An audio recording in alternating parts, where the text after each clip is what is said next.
सत्यकेतू मराठी, आवाज सत्याचा।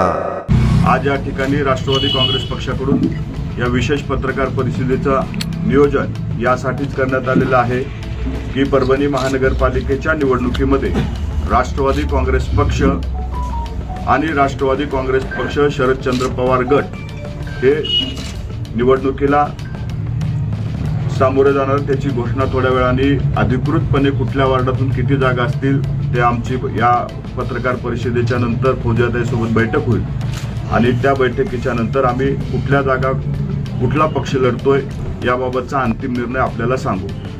ही निवडणूक स्थानिक पातळीवरची असल्यामुळं महाराष्ट्र राज्यामध्ये अनेक ठिकाणी स्थानिक पातळीवरच्या लोकांच्या भावना लक्षात घेऊन, पदाधिकाऱ्यांच्या भावना लक्षात घेऊन त्या ठिकाणी तशा पद्धतीचा निर्णय हा घेण्यात आलेला आहे।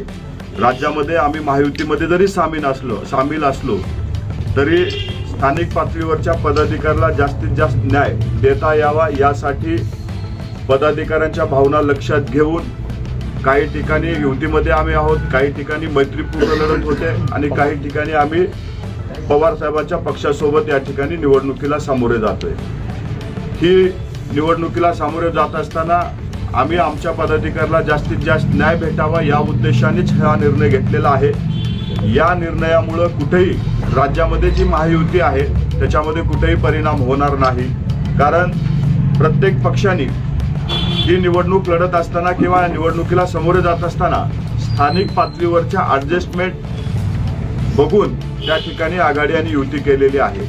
अनेक ठिकाणी आपल्या पारंपरिक मित्रासोबत असू द्या किंवा जुन्या मित्रासोबत पक्षाने आघाड्या केलेल्या आहेत। या आघाडीचा राज्याच्या महायुतीवर कुठलाही परिणाम होणार नाही।